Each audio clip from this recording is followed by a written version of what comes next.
Hello বন্ধুরা, আমাদের চ্যানেলে সবাইকে স্বাগত। আশা করি সবাই ভালো আছো। তো আজকে আমি একটা নেপালি ডিশ রান্না করতে যাবো, সেটা হলো চুকৌনি। তো এটা খেতে খুব ভালো হয়। আমি একটু অন্যভাবে রান্না করব। দেখো, আমি পোস্তর মতন টুকরো টুকরো করে আলু কেটে নিয়েছি।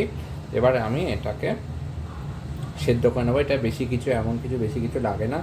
এটা আমি ইন্ডাকশানে আমি 10-15 মিনিট সেদ্ধ করে নেবো। এখন আলু ভালো আসছে, একটু নুন দিয়ে দেবো। জলের ভেতর দিয়ে দিলাম একটু নুন দিয়ে আলু বসিয়ে দিচ্ছি আমি সেদ্ধ।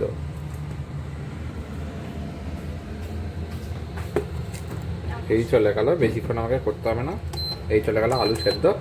আর পেঁয়াজ আমার কেটে রাখা আছে। পেঁয়াজ একটা অন্যতম জিনিস এই রান্নাটায় রাখে। আর টক দই রেডি আছে। এটা একটু ফ্রিজে ঠান্ডা আছে, একটু গরম হয়ে গেলে এটাকে ফেটিয়ে নেব। তো তো তরকাটা আমরা বানিয়ে নেবো। আলুটা ততক্ষণে সেদ্ধ হতে থাক, বাকি কাজগুলো আমরা ততক্ষণে এগিয়ে রাখি। দেখো বন্ধুরা, চুকৌনির মেন জিনিস হলো দই, টক দই। তো টক দই অনেকটাই নিতে হবে, 200 গ্রাম মতন। তো দই আমাদের নিয়ে নিচ্ছে, এটা আমরা ভালো করে ফেটিয়ে নেবো। সোনিয়া এটাকে ফেটিয়ে দেবে। ততক্ষণে আমাদের কড়াই রেডি হয়ে গেছে। এবার আমরা এতে সর্ষের তেল দিয়ে তরকাটা রেডি করে নিই। দেখো বন্ধুরা, তেল আমাদের গরম হয়ে গেছে। এবার আমাদের কেটে রাখা পেঁয়াজ আমরা দিয়ে দেবো এর ভেতরে। পেঁয়াজটা একটু বেশি করেই কাটবে, চুকৌনিতে লাগে। এটা নেপালি ডিশ, খেতে ভালো লাগে। ওটা হলো 1.5খানা মতন পেঁয়াজ আমি দিয়ে দিলাম। এবার দেবো একটু জিরে গুঁড়ো। এটা তোমরা আলুতে ডাইরেক্ট মেশাতে পারো, ওরা ডাইরেক্ট মিশিয়ে করে, কিন্তু তবুও আমি একটু খাবো না বলে আমি একটু করে নেবো। আমি কড়াই একটু করে নিচ্ছি, তরকাটা তো ফাইনালি দিতেই হবে। এবার দেবো, এর উপর দেবো আমরা একটু জিরে গুঁড়ো,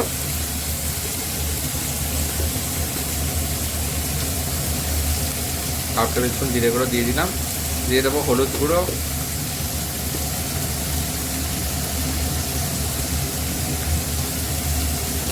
একটু লাল লঙ্কার গুঁড়ো দেবো, আমার পার্সোনালি অপছন্দের, একটুখানি দেবো কারণ আমার কাঁচা লঙ্কা এটাতে লাগবে। আর ধনে পাতাটা থাকলে খুব ভালো হতো। ধনে পাতাটা আমার শেষ হয়ে গেছে, ধনে পাতাটা দিতে পারবো না। তোমরা থাকলে দিয়ে নিও, অ্যাভেলেবেল থাকলে এই সময়। একটু কাশ্মীরি মির্চ দেবো, আর একটুখানি দিয়ে দেবো। আর দেবো একটু 3-4টে কাঁচা লঙ্কা। নেপালিরা প্রচণ্ড ঝাল খায়, তো আমরা তো অত ঝাল খেতে পারবো না। তো আমরা একটু কাঁচা লঙ্কা দিয়ে দেবো, কম করেই দেবো। আগে এটাকে একটুখানি মিক্স করি, তারপর কাঁচা লঙ্কাটা মেশাচ্ছি। দেখো, পেঁয়াজগুলো আমাদের খুব সুন্দর ভাজা ভাজা হয়ে গেছে। এবার আসল জিনিসটা দিই, নুন। এই নুনটাই দিয়ে এই তরকাটা গিয়ে আলুটায় মিশবে। তো নুন আমরা দিয়ে দিলাম একটু বেশি করেই, নুন আমাদের দিতে হলো। এরপরে আমরা মেশাবো, আর একটুখানি মিক্স হয়ে গেলে, আর একটুখানি ভাজা ভাজা হয়ে গেলে ফাটানো রাখা দইটাও এটাকে মিশিয়ে দেবো।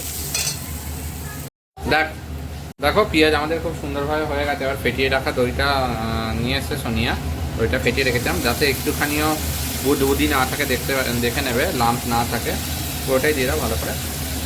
এটা দই দিলাম, দইটা মিক্স হবে। তারপর আমরা একটু কাশ্মীরি মেশাবো, কাসুরি মেথি, তাহলেই আমার হয়ে যাবে।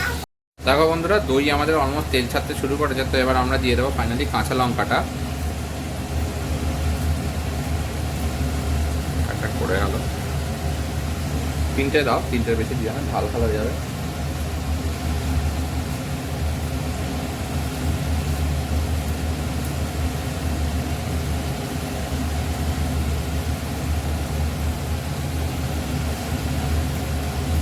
আর দিয়ে দেবো, এই হয়ে গেল, কাঁচা লঙ্কা চলে গেলো। এরপর ফাইনালি দেবো সামান্য পরিমাণে কাসুরি মেথি।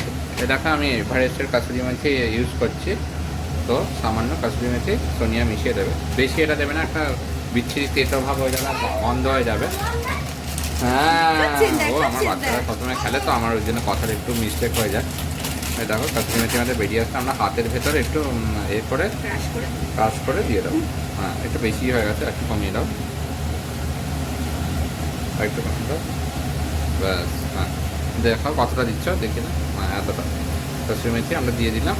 এটা দেখা কাসুরি মেথি। এবার এইটা আমাদের তরকা রেডি, মানে দইয়ের কাঁচা গন্ধটা হয়ে গেলেই আমরা বন্ধ করে দেবো।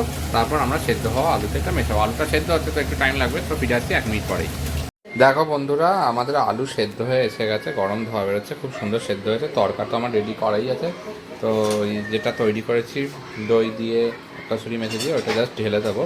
ঢেলে দিয়ে মিক্স করে নেবো। এই যে চলে এসেছে, দেখো কি সুন্দর দেখতে লাগছে। এই চলে এসছে। ওরা আরও তেল মেল হ্যান ত্যান দই ফই এইসব দেয়, আমরা তো অত রকম দোকানের মতন খেতে পারবো না অত তেল তুল দিয়ে। তো আমাদের এটাই ঠিক আছে। তো চলো, এটা আমাদের কী করতে হবে, এবার আমরা চামচ দিয়ে তরকাটাকে শুধু এর ভেতরে মিক্স করে নেবো। তরকাটা চামচ দিয়ে মিক্স করে নাও।